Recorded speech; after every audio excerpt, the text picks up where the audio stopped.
Once again, Raymond Arroyo. Now to discuss the third and final week of the Synod on the Family, what has been accomplished and what it really means to you. I'm joined from Rome by the Papal Posse, Robert Royal, the editor-in-chief of thecatholicthing.org, and Father Gerald Murray of the Archdiocese of New York. Thank you both for being here. Now, before we delve into last week, the other day, these small groups, there were 13 of small groups meeting at this Synod, and they released their reports. What did these reports tell us about the support among the bishops for that Casper proposal, that penitential process that would allow divorced and remarried Catholics to return to the sacrament without an annulment? Robert Royal. Well, Raymond, there are different ways of parsing what the 13 different groups did. In fact, we even disagree. We sat down the other day over lunch and tried to figure out how to sort them out. And, you could nuance it one way or another. But basically, here's the way it works out, I think. You have about 3 or 4 of the 13 small language circles that in one way or another would like to affirm some path toward communion for the divorced and the remarried. But that's only 13 or 14 out of 3 or 4 out of 13. There probably is a group of about 4 or 5 who have said absolutely no, or you can see that they're leaning in that direction, but didn't pronounce in the actual report they submitted to the committee that's drafting the document. The biggest worry here might be the other 5 or so groups who talk about either devolving the authority to make decisions about this matter to a local level, either to a bishops' conference or to bishops themselves, or to move it to the Holy Father. So if that process continues, then we don't get closure. But for right now, inside the Synod, it seems to be universally acknowledged that the Casper proposal is not going to move forward. Okay. At a press conference... I would add to that, Raymond, that it was interesting to see... No, it was interesting to see that the English language groups, by and large, were against the Casper proposal, and one of the French groups, the one involving Cardinal Sarah, was clearly against it. So there is a kind of breakdown that goes the English and French-speaking worlds against it, Italian, Spanish, and German showing either favor or tolerance for the Casper proposal. At a press conference Wednesday, German Cardinal Reinhard Marx, who has previously said that local churches should not be seen as a subsidiary of Rome and vowed to go their own way on certain hot-button issues, he had this to say about how this synod will end. Gentlemen, listen. The Holy Father will make something with this text, so the synod is not at the end. The synod opens the way for the Holy Father to do what he wants with this discussions. The synod is now going to end, but that will not be the end. Where do you see this continuing? Clearly, we have said from the start, the Pope will have the last word. But it seems there's a strategy being advanced here to keep these issues that perhaps lacked support alive. What do you think? Well, Raymond, it's a bit hard. We're outside the room, and we don't know exactly what's going on inside. But one of the themes, of course, that has emerged over the last, in particular over the last week and a half, is that the possibilities that the Holy Father is going to have open to him, the Vatican has been emphasizing that a great deal. I think we've talked about that before on this program. And the worrisome thing about this is, if you believe that the Holy Father really does want to advance the Casper proposal, and you have those 3 or so small groups that want to affirm it, and maybe 4 or 5 that would like to move a decision on that to bishops' conferences or the Pope himself, that may just mean that we get after 2 years of working on this, we get some sort of commission or a special decision on the part of the Holy Father, which really could deliver us the Casper proposal, but not through the mechanism of the Synod itself. So if it goes on, it's one thing if what Cardinal Marx is talking about is that synodality, as the Holy Father said last Saturday when he was celebrating the 50 years of the modern synod. If what that means is we're going to listen and discuss among ourselves more broadly, more widely, that, of course, is something the Church ought to be doing anyway and has done in the past. Yeah. If it means that we're now going to have an absolutely open process that has no limit, then it's another matter. Archbishop Mark Coleridge of Brisbane had this to say at Monday's press conference about the consensus at this synod. I don't think we're ever going to get consensus on some of these hot-button issues. But was that ever a realistic possibility? I doubt it. And the one thing that's certain about next Sunday is that we won't have finished the task. This journey will continue. Father Jerry, how will this journey continue? What form might it take? Bob just mentioned this special commission that might explore hot-button issues. Might this new dicastery that the Pope announced today, this new dicastery on the family, might that be the commission that some of these small groups desired and some of the bishops desired? Well, it's not clear exactly what's going to happen today. The final report draft was handed to the Synod Fathers. It was not made public, and it's a confidential document, so we haven't seen it. And that will tell the tale, because in it, the Synod Writing Committee is basically giving to the Fathers what they want them to approve. The Fathers will have an opportunity tomorrow to both debate it on the floor and to submit written amendments. If this notion that the Synod is not going to continue, or is not going to rather reach a final decision on the so-called hot-button issues, which, by the way, let me remind our listeners, we're talking about something that has been the constant practice of the Catholic Church since it was founded. Giving communion to people who are in an adulterous second marriage has never been the position of the Church. So if that decision is not reached by the Synod, and if the clear teaching of the Church and its discipline is not upheld, but rather is postponed and given into the hands of a commission, that would be a rather frustrating end, in my opinion, because the Synod Fathers have been looking at this material for now a year and a half, almost 2 years. It's quite clear. There is no theological support for this notion, and it would be worrisome. One of the things we're hearing is the Synod may talk about conscience in a new way, which would more or less be a backdoor way of saying the Catholic Church is going to leave it to people to decide what they want to do. Conscience is a profoundly important notion in the Church, but it does not equal do whatever you want. And that really, I hope, doesn't come out of this Synod. Yeah, we heard certain archbishops, Archbishop Cupich of Chicago, say that conscience is preeminent, or it should be. Before I launch into some of these specific ideas advanced this week by certain Synod Fathers, and where that leaves us, there has been a noticeable omission in all of these discussions, mainly children.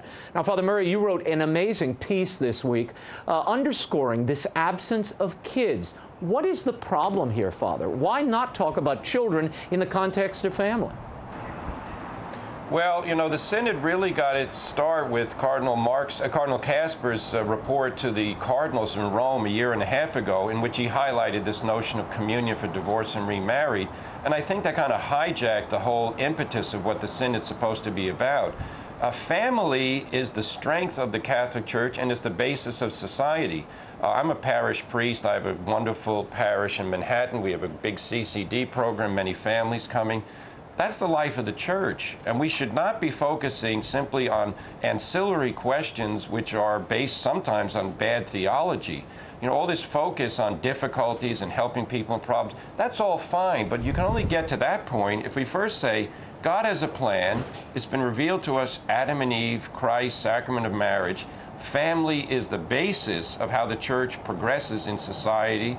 That should have been highlighted. In fact, children really are absent subjects at this Synod, and it is a mistake, I think. Yeah. And one of the things that many of the Synod Fathers have talked about is that, unfortunately, because of the focus on these so-called hot-button issues, what the Synod then begins to look like is just a debate over certain points, when in fact there was an opportunity here to talk about supporting and actually developing inside the Church the means to support good, sound families. And Cardinal Napier from South Africa said the other day that if we really want a touchstone for how the Synod should proceed, we should look at that first, those good families, and say that's what we want and how do we get people to that. Instead, what we've got is, I think we will end up with a document that will not incorporate these departures, as Father says, from the classic understandings that exist in the Church. We don't know where the process will go after that, but it's become an internal process more than really a conversation, and it's ironic that this synod was supposed to be opened up to conversation, and it's ended up being a debate over some points that certain people in the West, not even everyone in the West, seem to think are burning issues. There's also been this constant emphasis, we've heard this week after week throughout the Synod, of changing or adapting language the Church uses to discuss and define certain situations. This is Archbishop Mark Coleridge of Brisbane again. Here he is at Monday's press conference. Now, he suggested that certain language is too broad, like the word adultery. Listen. Just to say that every second marriage or second union, whatever you want to call it, is adulterous, is perhaps too sweeping. For instance, a second marriage that is enduring and stable and loving and where there are children who are cared for is not the same as a couple skulking off to a hotel room for a wicked weekend. Can that language change in the Church, Father Murray? I really regret that the Archbishop said that. He's not, unfortunately, the first to say it. Cardinal Kasper also said something similar more than a year ago. Let's get down to hard brass tacks here. Jesus Christ said if a man leaves his wife, divorces his wife and marries another, he commits adultery. You can't dismiss that, get around it, say, well, if the circumstance of the adultery kind of imitate a marriage that's valid, well, we won't call it adultery. Now, let's get to another problem here, Raymond, which is language. Language is meant to convey clearly meaning and information. Jesus was quite clear. Marriage is one man, one woman for life. So if you leave your wife or you leave your husband, that's regrettable, but the Church can deal with that and say, look, don't enter an invalid second marriage. If you do enter an invalid second marriage, the message of the Church is clear. Stop the adultery. If you have children, you need to be responsible and raise them. Fine, live as brother and sister. There are many heroic couples doing that. God's grace is ample. We should not say that the Lord was too strict when he said adultery applies to all cases of people having a second wife or a second husband. That, for me, that's basic Catholicism. Raymond, we've also seen inside the press briefings questions put several times to the presenters at those briefings. Well, you've had weeks and weeks and, you know, almost a year and a half, more than a year and a half now, talking about language. Can you give us some examples of what new language we would be able to use about adulterous second marriages, as Father just said, or about issues like homosexuality as intrinsically disordered? After all this time, and after all these people meeting together in goodwill, trying to find some other way to present the solid teachings of the Church, no one has been able to offer a single example of a different kind of language because there isn't any. These terms that we've used are not offensive unless you choose to be offended by them. They express what Catholic moral teaching is. Of course, we're kind to human beings. You know, we have to love other human beings no matter what circumstances they're in. But this is really a dodge. There is no language that is going to satisfy people who are going to want their own situations to be affirmed. And that's proven by the fact that no one up to this point has been able to offer an alternative for any of these allegedly offensive ways of speaking about things. Yeah, I also thought that the Archbishop's examples there were a little unfortunate. I mean, to say that a stable union where people are married without an annulment is somehow more moral than the overnight tryst at the motel. Frankly, the overnight tryst at the motel, you can go get forgiveness and you're done. The adultery stops. In the other case, it continues, does it not? Yes, in fact, that's one of the things that we warn people against, which is to develop a habit of sin, and that to try and convince yourself, since you feel comfortable in your sin or you find this new relationship agreeable, that somehow it's not displeasing to God. You know, I think of the analogy to Alcoholics Anonymous. You know, at AA, you announce yourself as saying, I'm an alcoholic. They don't flee from the language of truth. And I think, you know, as a pastor, I don't go walk up to people and say, you're an adulterer, stop your behavior. But if people come in to talk to me about their problem with a second marriage, I say, look, if you want to get right with the Church, either see if there was a reason why your first marriage was null, and if there's not, live as brother and sister.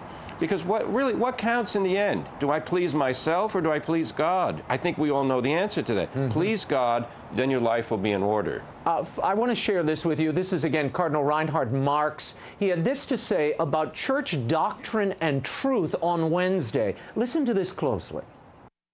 The doctrine is the tradition of the church. The doctrine of the church is not a closed shop, but a living tradition.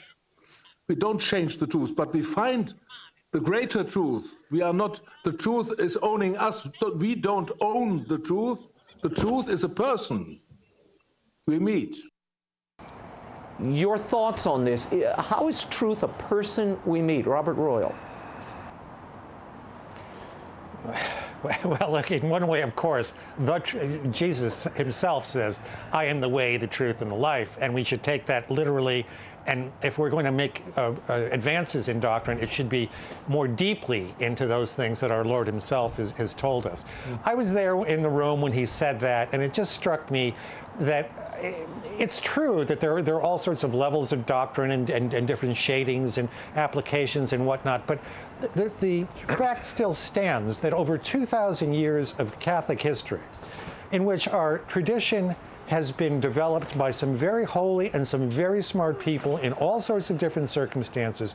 No one has ever pointed to the complexity and richness of Catholic theology and said that that's some sort of justification to ignore our Lord's words about marriage and divorce. So, you know, it's true in an abstract theological sense, but it has almost no relevance to the things we're discussing. This is like people at the Supreme Court of the United States saying we have a living constitution, which we constantly rewrite when we come across new pressure groups telling us what the liberal agenda is. The Constitution is written down. We know what it means. Well, Catholic doctrine is even much more certain because it comes from God. So this notion that, you know, truth will vary according to the situation, we're falling into basically the heresy of Gnosticism, where kind of the real meaning of Christianity is unknown until someone comes along and tells us. No, it's quite clear. The Church teaches, the teaching is known, now we have to live that teaching. I want to take the wide view for the moment before we run out of time. Who, in your opinion, shaped this synod in the most preeminent way? Who are the breakout players here? Well, in the first instance, it seems to me that the drafters of the working document gave the bishops who arrived here a very difficult task, because it's a very complicated, disjointed, not very inspiring text on a subject that really should have been something that would be uplifting and point a way toward being uplifting, not only for the Synod Fathers, but for people back home. So the writers of that document, the drafters of that document, had the greatest influence beyond compare. Inside the room this time around, clearly Cardinal Pell from Australia, who's the head of this new economic dicastery here in the Vatican, has been a tremendous spokesman, along with the others who signed the letter that he prepared. He's been a tremendous spokesman, warning everyone and warning the Holy Father that there seem to be dangers lurking down the way. So I think that he's played a pivotal role in making sure that as much as you could get out of a bad document like this, which is to say, it couldn't realistically be very good or be very inspiring, but at least it's not going to have those profound departures from Catholicity. I mean, we were facing at one point with the very conservative Polish delegation and the very liberal German delegation that a person on one side or the other of the border could drive across the border and either be committing a profound sacrilege or being the recipient of a profound act of mercy, according to the Casper program or the devolution program. It's a mess, and it's probably the worst has been avoided, but this is not an ideal thing for the Church to present to the world as a way to help reinforce the family. Father Jerry, who in your opinion? Well, let me say, I think the methodology and the process, meaning the way the whole thing was structured, this evening here in Rome, the Synod Fathers received the document only in Italian. The draft of the final document was only given in Italian. They have tonight to read it, and then tomorrow to make comments both on the floor and in written form. And for me, that really is lacking. This synod has been in preparation for over a year. There are 5 language groups. Couldn't that document be produced in the language group so that people could read it? Because right now, I think many cardinals who don't know Italian, and they don't have an Italian translator with them, they don't know what that document says in the end. And I think that's really a fault. I would say that Bob's point is absolutely correct. Cardinal Pell, I would add Cardinal Sarah's had a great influence. A lot of behind-the-scenes things, of course, that we don't know about. Right. But from the public relations point of view, the message, I think, is quite clear. The defenders of Catholic tradition and teaching were not silent, and they came really to the forefront to say, we cannot change what is unchangeable. Well, I would say one of the most important interjections in the midst of this synodal process was Pope Francis himself in another defining speech of his papacy. During the celebration of the 50th anniversary of the establishment of these synods, Pope Francis discussed the need to decentralize the church, decentralize power. He said this, in a synodal church, as I have said, it is not advisable for the Pope to take the place of local bishops in the discernment of every issue which arises in their territory. In this sense, I am conscious of the need to promote a sound decentralization. He added that the church should be a synodal church, one that listens. What does that mean, this decentralization? And how does this square with his annulment reforms passed last year with no consultation at all, or earlier this year? Well, let me jump in on that, Raymond, and say the Pope is right in a very real sense that the church cannot be micromanaged from Rome. Bishops in the nations and bishops in their dioceses are responsible. On the other hand, and I think the Pope realized it because precisely his actions also signal that we can just decentralize everything. Take the sexual abuse by clergy. When Rome was not actively supervising what was going on in many countries, disasters were happening. This Pope has established this commission for sexual abuse. He gave new rules. He established a tribunal so that bishops who are negligent in handling cases will be judged by this commission. You mentioned the annulment rules. Those were not circulated to national bishops' conferences for consultation before they were issued. So, you know, decentralization is good on some things, but, you know, the Catholic Church is one. The Pope confirms the brethren in the faith. And I think we're going to have to continue with that if we want to have a unity of approach and apostolate. Robert Royal, in the same speech, Pope Francis also talked about a conversion of the papacy. He said, while reaffirming the urgent need to think about a conversion of the papacy, I willingly repeat the words of my predecessor, Pope John Paul II. As Bishop of Rome, I'm fully aware that Christ ardently desires the full and visible communion of all those communities in which, by virtue of God's faithfulness, His Spirit dwells. Now, John Paul II there was talking about Christian unity. What is Pope Francis getting at?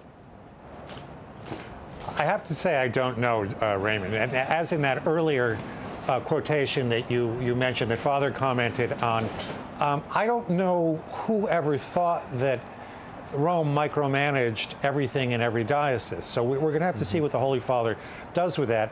And you may recall that when John Paul II talked about trying to stimulate greater movement toward Christian unity, he invited others to help him rethink what he called the Petrine ministry, the ministry that St. Peter was given by our Lord to strengthen and to hold together his disciples. So even a converted papacy along the lines that that Francis is talking about is going to have to be some sort of sacrament of unity. The only way that I think we'll be able to understand what he means by that and means by a synodal church is as we see the way it develops. At this point, it seems a very general statement. Yeah, no, it's an odd statement, a conversion of the papacy. I need to wrap here. What was accomplished in the final appraisal? I mean, we have what essentially is a collection of reflections on the family, a pamphlet for the Pope to consider. What does this do in your estimation? Father Gerald Murray, what was accomplished in these 3 weeks? I think these 3 weeks have been a revelation that there is a crisis in the church and that there's a lack of unity as regards the sacramental discipline of the church. And I say that with regret. I thought the Casper proposal was going nowhere. I was distressed to see that it was proposed by some of the small language groups. I hope that it doesn't emerge in the final document. But, you know, in the Catholic Church, it's no surprise if you look at the history that there are some movements within the church to change church doctrine. This is disconcerting to people, and I think we hope and pray that nothing bad will come of it. But given the fact that there are bishops who are saying these things, it's good for the Catholic people to reaffirm their loyalty, because what St. John Paul II and Pope Benedict taught about the reception of communion by divorced and remarried people, that is Catholic truth and practice. It's not an opinion. It's not a doubtful question. So I regret that that continued to be on the table. On the positive side, I'll say this. We understand even better now with the toxic culture that surrounds us in the U.S. and elsewhere. If we don't strengthen family life, then we're really not doing our job as a church. I think that's what Pope Francis had as his intuition for the Synod, and I pray that the implementation of that will benefit Catholic families throughout the world. Robert Royal, where do we go from here? It's a positive thing that at least within the Synod process, we didn't have these horrible departures from Catholic teaching in the document that is going to be, we think, the document that's been produced. It's only been an hour or so here in Rome that the bishops have had that, and we'll have to see tomorrow and then the following day what that document actually contains. But it seems at this point that in that very limited way, the document has been corrected and will not propose things that are contrary to the faith. Well, however, in the longer run, as Father was saying, we now have this mentality that the Catholic Church is discussing things like communion for the divorced and remarried, is discussing things like what stance we have toward homosexuals, although that subject, which was a burning subject last time, seems to have dropped away this time around. I think it was just too much to try to deal with all those things in this one event. The difficulty is that it sends out a message to a lot of people. I hear this from priests, I hear this from laity, that they don't know anymore where is the church going. They're very confused about what the church stands for. That was already the case because we've had a number of decades of rather poor catechetics of our own people, and I think it's probably even worse. But I think Father is right that the positive side of this is many of the bishops in the Synod have talked about the importance of the family, not only to the future life of the church, but to the future life of society in this world. So we're at a crisis point. It's been recognized. Let's hope that the Holy Spirit leads us in the direction that we're called to go at this point in history. Well, I said it last year. I said it during the papal visit. I said it as we started the coverage of this Synod.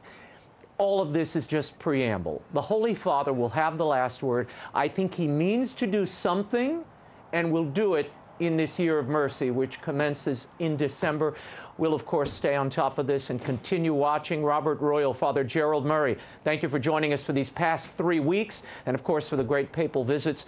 Couldn't have done it without you all. Be sure to visit thecatholicthing.org for Bob and Father Jerry's updates, and I hope to see both you guys very soon. Safe travels.